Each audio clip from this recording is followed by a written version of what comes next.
Muito bem, hoje foi um dia positivo para os preços da soja lá na Bolsa de Chicago, ganhos de 4 até 8 pontos nos principais vencimentos.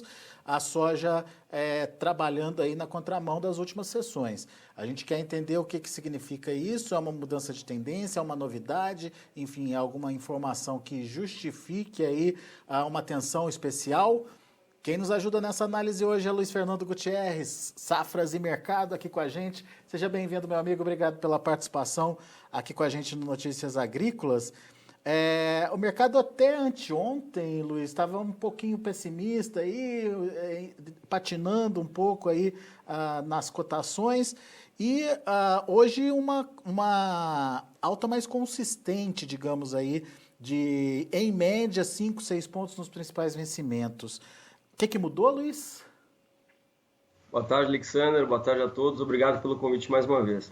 Na verdade, não mudou muita coisa, Alexander. O mercado ele continua aí com as atenções centralizadas no clima para a evolução da safra americana, para o desenvolvimento da safra americana e na questão aí da demanda chinesa pela soja americana.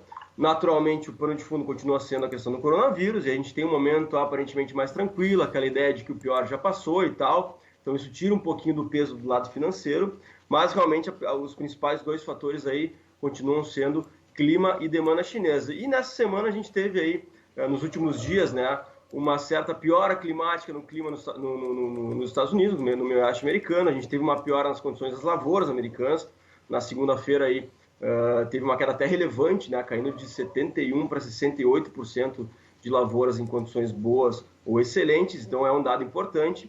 E a gente teve, nesses últimos dias, também alguns anúncios de vendas de soja americana para a China, o que também ajuda, né? Embora os volumes ainda não sejam muito grandes, até a gente não espera que eles sejam muito grandes nesse momento, a gente espera que os grandes volumes comecem a aparecer a partir de agosto, setembro, aí, com a entrada da safra americana, mas são volumes que já ajudam aí o mercado a encontrar um certo suporte e recuperar um patamar um pouco mais elevado. E também que o mercado perdeu o valor, né? Perdeu terreno nos últimos dias, aí, principalmente após o relatório do USDA, embora ele tenha sido relativamente altista, porque ele não trouxe os ajustes positivos que o mercado esperava, ele trouxe ajustes positivos aquém do esperado. Então o mercado mesmo assim perdeu terreno e agora recuperando aí também em cima de questões técnicas, tentando aí estabilizar na casa de 8,85 aí na primeira posição. Bom, mas dá para ter uma tendência definida aí para os preços, Luiz? O que pode acontecer com os preços daqui para frente? Eu diria que a gente pode esperar volatilidade, né, Alexander? O mercado climático americano, a gente está entrando no auge dele, né? O mês de agosto, principalmente, é o auge do mercado americano. É um mês que a gente tem definições aí de produção já em alguns estados, a maior parte dos principais estados.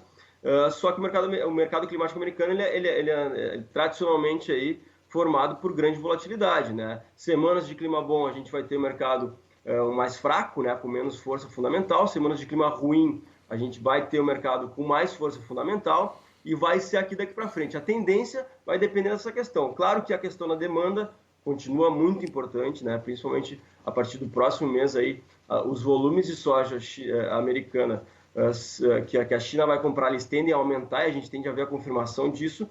Então, tendo essas duas coisas, vamos lá, compras chinesas aumentando a partir de agosto e uma piora climática, daqui a pouco 2-3 semanas aí de clima ruim, a gente pode ver o mercado com mais força. Se a gente não tiver problemas climáticos, o mercado naturalmente ele não vai ter tanta força, aí daqui a pouco só vendas americanas que pode segurar o mercado um pouquinho no nível mais elevado. Então eu diria que para o mercado ultrapassar a linha dos 9 e realmente trabalhar acima disso aí com um certo suporte mais forte, né, para não perder isso aí, só com esses dois fatores, vendas americanas para a China crescendo e problemas climáticos na safra americana. Bom, o que a gente tem de concreto até agora? Clima nos Estados Unidos está tranquilo, sem grandes preocupações, pelo menos até onde a gente consegue enxergar, certo? Isso, como eu falei, a gente teve uma piora nas condições das lavouras, mas nada muito grave até o momento, né? A gente tem alguns estados ali mais a oeste do cinturão produtor, que pega as Dakotas, pega Kansas, pega Nebraska, que tem alguns probleminhas de umidade em algumas lavouras. Tanto mas que não o é próprio nada... USDA, ele reduziu a condição de lavoura boa e excelente essa semana, né, Luiz? De 71% para 68%, né? Exatamente, caiu 3%, não era esperado uma queda tão grande, né? Mas ainda tá, digamos, ainda tá tranquilo, tá? Qualquer problema ainda ele pode ser revertido com clima positivo. E as condições acabaram melhorando aí nesses últimos dias. As previsões elas estão indicando um certo clima regular, com umidade boa, principalmente nos principais estados produtores ali, Illinois, Iowa, Minnesota, que são os grandes estados aí de produção, né, americana. Mas realmente o Oeste preocupa um pouquinho, como eu falei, esses 4 estados aí das Dakotas, Nebraska e Kansas preocupa um pouco sim, mas ainda é cedo para qualquer definição. Então, como eu falei, o clima ele continua como fator principal e o mercado vai olhar diariamente para ele, vai olhar diariamente para as previsões aí climáticas e vai se adaptar frente a elas. Outro fator que você citou, demanda. O que a gente pode esperar da demanda chinesa? Hoje, por exemplo, teve compra, mas é sempre, pelo menos o que a gente tem acompanhado aqui, é sempre compra futura, da safra nova. A gente não vê demanda pela safra que está na mão do produtor americano nesse momento, né, Luiz? Exatamente, e a tendência continua sendo essa. A gente não tem muito o que mudar, digamos assim, para as próximas semanas com relação à safra velha, né? A temporada que está acabando nos Estados Unidos, que acaba no final de agosto. Realmente os estoques eles vão ficar bem próximos do que o USA está estimando hoje, e agora realmente a importância cresce para a safra nova. Então, como eu falei, é mais importante agora os volumes da safra nova, porque é a safra que vai entrar a partir de setembro. Então a gente já tem meio definido aí a safra velha, e a gente está vendo aí gradativamente os volumes aumentando. A gente teve lá em junho uma soma aí de 1,8 milhões de toneladas sendo compradas pela China entre as 2 temporadas. Agora, na primeira quinzena de julho, a gente já tem 1 milhão e 100, 1 milhão e 200 já comprados. E a tendência, né, é a gente continuar vendo aí semanalmente esses números aí aumentando. Mas, como eu falei, principalmente a partir de agosto, setembro, realmente a gente deve ver os volumes maiores sendo anunciados. Muito bem. Mas, ou seja, não tem dúvida que a demanda chinesa vai continuar ou vai seguir nos Estados Unidos. Agora, tem uma limitação para essa demanda ou a gente pode ver aí a China agressiva nas compras, tentando cumprir as projeções lá do acordo fechado? Enfim, qual que é a sua expectativa do tamanho dessa demanda chinesa? Eu acho que a gente pode até se surpreender no último trimestre do ano, tá? Outubro, novembro e dezembro. A China, naturalmente, ela já comprou a maior parte do que ela precisa nesse ano. Ela já comprou no Brasil, a gente viu aí, a gente está vendo os números de exportação brasileiras muito fortes, acima do esperado, mas também tem essa tendência que a gente já vem falando há um bom tempo de que a China vai comprar mais que o esperado esse ano, né? Até por uma questão estratégica de recomposição de estoques.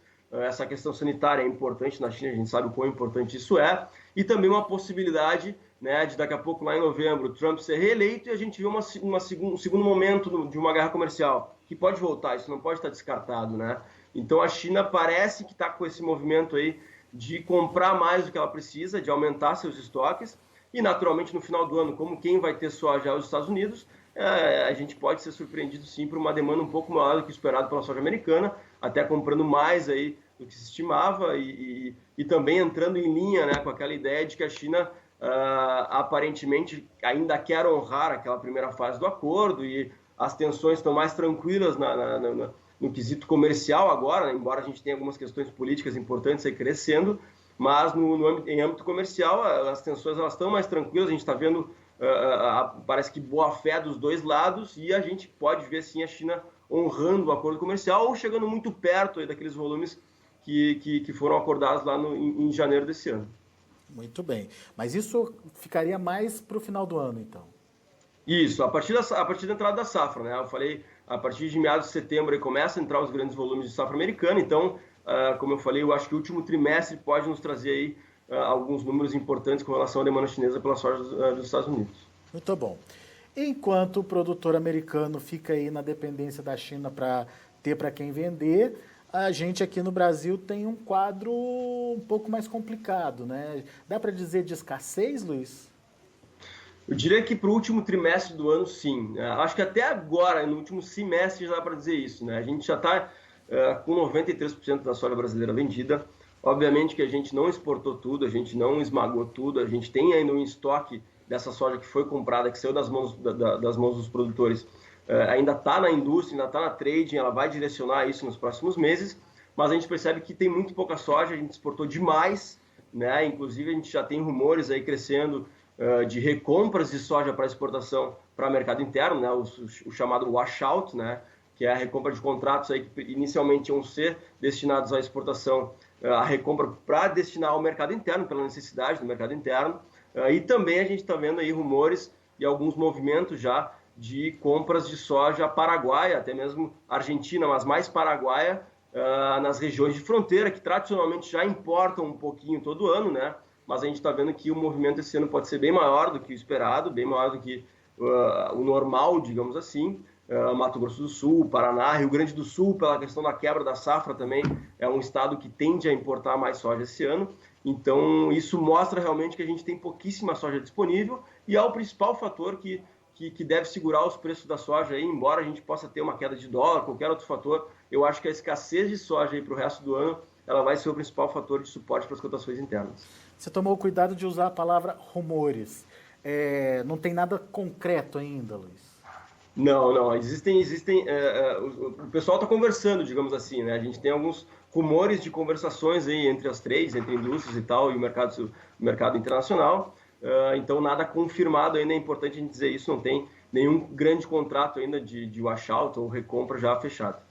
Mas onde há fumaça, precisamos ver para saber onde que está o fogo, né? Mas vamos lá. Luiz, mas contratos ou essas manobras de washouts, quais os riscos disso de afetar a credibilidade brasileira, enfim, existe algum problema nisso ou é normal acontecer num momento como esse de escassez? Eu não vejo risco para a credibilidade, a gente sabe o quanto o Brasil tem credibilidade aí no agronegócio, o quanto ele tem credibilidade no mercado internacional da soja, então não vejo risco, até porque a gente não está falando em washout de 5 milhões de toneladas ou 1 milhão de toneladas, são coisas mais pontuais, e isso inclusive já é algo que acontece, não vou dizer que toda hora acontece, mas é algo que não é incomum no mercado, e não só no Brasil, como em outros lugares também. Então eu diria que assim, riscos eles são mínimos, a gente já exportou muito, né? A gente já está com 72 milhões já exportados, então não tem muito mais o que exportar, eu diria que risco para a credibilidade ele é praticamente inexistente. Mas só para a gente entender o conceito de washout, não seria um cancelamento de venda, né? Seria uma recompra, na verdade, né? Exatamente, é uma recompra com as condições atuais de mercado. Inclusive, digamos, o comprador que já estava com esse contrato, né, para ser honrado, ele vai receber uma quantia financeira a valores de mercado hoje, naturalmente com um prêmio diferente, e embora ele possa não receber o produto ou que ele tente achar esse produto em outro lugar, ele vai receber uma quantia financeira que vai compensar ele. Então não é cancelamento, não é deixar de entregar, digamos assim, é realmente uma manobra de contrato, uma manobra financeira de contrato para compensar aí uma não entrega de volumes que a gente vai recomprar para o mercado interno. Então, eu diria que, nesse sentido, obviamente, não tratando de grandes volumes muito grandes, a gente não tem muitos problemas derivados disso. E sobre essa questão da importação de soja paraguaia, essa semana ainda a gente fez uma entrevista aqui no Notícias Agrícolas, confirmando essa tendência e os números estão perto aí de 400 mil toneladas já. Só do Paraguai a gente estaria praticamente triplicando aí o que a gente comprou no ano inteiro passado, né? Exatamente, eu ouvi até mais, né? Nesses últimos dias a gente está ouvindo até próximo de 800 mil toneladas, então não seria surpresa, ou seria uma surpresa, digamos, até esperada nesse sentido, de que a gente visse que as importações no final do ano cheguem aí perto de 1 milhão de toneladas. É isso aí. Isso só mostra, né, Luiz, como o quadro de oferta está restrito aqui no Brasil, né? Exatamente, mostra quanto, né, a gente tem pouca soja disponível para sul ano, como eu já comentei, 93% aí já comercializado, enfim. Então isso mostra realmente que a gente tem, deve ter, já está notando, né, uma escassez de oferta para os próximos meses. Isso dá garantia de preço bom para quem tem soja na mão ainda? Não diria que 100%, né, Alexandre? Mas uns 90% eu acho que sim. Eu acho que vai ser o principal fator aí que vai segurar preço para os próximos meses no Brasil. Né? Vamos esperar para ver, então. Luiz Fernando Gutierrez, muito obrigado, viu, pela sua participação aqui com a gente mais uma vez. Volte sempre, meu amigo. Obrigado, Alexandre. Abraço. Até a próxima. Valeu, grande abraço. Tá aí Luiz Fernando Gutierrez, Safras e Mercado, conversando com a gente aqui no Notícias Agrícolas. Vamos aos números do mercado, vamos ver como estão encerrando as negociações lá na Bolsa de Chicago. Você confere comigo na tela: agosto, 8 dólares e 86 centes por bushel, 8,25 de alta. Setembro, 8 dólares e 80 centes por bushel, 6,5 de alta. Novembro, 8 dólares e 82 centes por bushel, 5,25 de elevação. Janeiro, 8 dólares e 87 centes por bushel, 4 pontos de alta. Portanto, uma variação aí de alta de 4 até 8 pontos nos principais vencimentos. Vamos ver os números do milho. O milho trabalhando para os primeiros vencimentos com uma pequena alta, 0,25 para o setembro, fechando a 3 dólares e 26 centes por bushel. Outro 0,25 também para o dezembro, fechando a 3 dólares e 34 centes por bushel. Os vencimentos mais longos sem alteração. O março, 3,44 mantendo, e o maio, 3,51 também sem mudança. Vamos ver o trigo.